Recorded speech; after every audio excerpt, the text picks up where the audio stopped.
रत्नागिरी जिल्ह्यातील खेड येथे कोकण पर्यावरण संरक्षण संघर्ष समितीची महत्त्वपूर्ण बैठक पार पडली। माजी खासदार हुसेन दलवाई यांच्या प्रमुख उपस्थितीत झालेल्या बैठकीत लोटे औद्योगिक वसाहतीतील प्रदूषणकारी कारखान्यांविरोधात आंदोलन अधिक तीव्र करण्याचा निर्धार करण्यात आला। बैठकीत लक्ष्मी ऑर्गॅनिक कंपनीकडून सुरू असलेली घातक रसायन निर्मिती तात्काळ बंद करण्यात यावी अशी मागणी करण्यात आली। यासाठी मुख्यमंत्री यांना निवेदन देण्याचा निर्णय देखील समितीकडून घेण्यात आला। तसेच पर्यावरण संवर्धनासाठी जनजागृती वाढवण्याच्या उद्देशाने चिपळूण येथे उद्यापासून सह्यांच्या मोहिमेचा शुभारंभ करण्यात येणार असल्याची माहिती समितीने दिली आहे। दरम्यान पत्रकार परिषदेत बोलताना माजी खासदार हुसेन दलवाई यांनी प्रदूषणाच्या मुद्द्यावर सरकार गंभीर नसल्याचा आरोप केला। लक्ष्मी ऑर्गॅनिक कंपनीला दिलेल्या परवानग्यांवर देखील त्यांनी जोरदार टीका करत स्थानिकांच्या आरोग्याची तडजोड सहन केली जाणार नसल्याचं स्पष्ट केलं।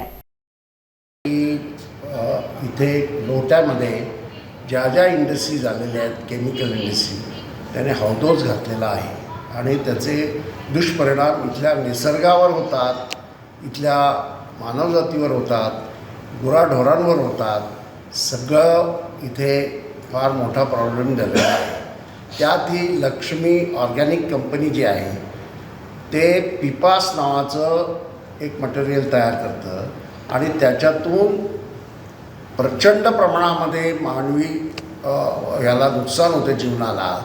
ही जी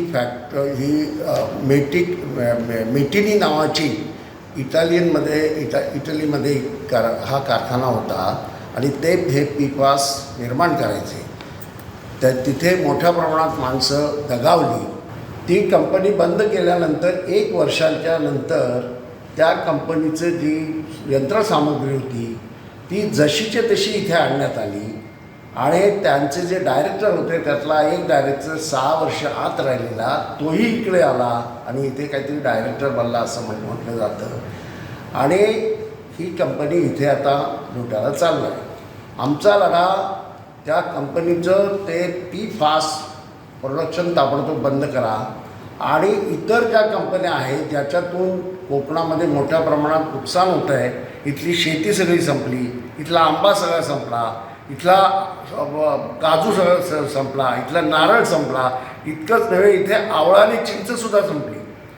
म्हणजे हा सगळं निसर्ग संपला आणि मुख्य म्हणजे पाणी जे वाशिष्ठी नदीमध्ये सोडलं जातं त्याच्यातून इथलं हा जो किनारा आहे कोकणचा किनारा, या कोकणच्या किनाऱ्याचं वैशिष्ट्य असं की जगामध्ये असा किनारा नाही आहे की जिथे मोठ्या प्रमाणामध्ये माशांची जाती आहेत, म्हणजे व्हरायटी ऑफ फिशिश ह्या इतक्या मोठ्या प्रमाणात आहेत। असं म्हटलं जातं 128 ते 132 जातीचे मासे इथे आहेत, ते सगळे संपलेले आहेत आणि जे थोडे अणू बिणू असं काय राहतं ते लोक खातात आणि त्यांनाही रोग होतात। तिथे मोठ्या प्रमाणामध्ये 33% लोकांना कॅन्सर झालेला आहे, त्वचेचे रोग होतात, हृदयाचे रोग होतात, अनेक तऱ्हेचे फुफ्फुसाचे रोग होतात, किडनी फेल होते, अनेक तऱ्हेचे रोग होतात आणि म्हणून या सगळ्याचीच नीट एन्क्वायरी करा।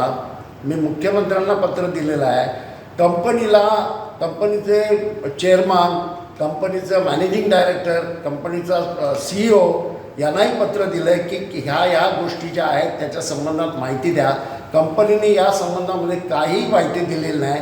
वेगळ्या पद्धतीने कंपनी लोकांवर दडपण आणतं आणि याच्या संबंधामध्ये काही करू नका असं होतं आणि ही खरं म्हणजे याच्या संबंधात कायदाच नाही असं म्हटलं जातं। अरे कायदा नाही म्हणून माणसाला मारतात, कायदा नाही तर कायदा करा, ही आमची डिमांड आहे।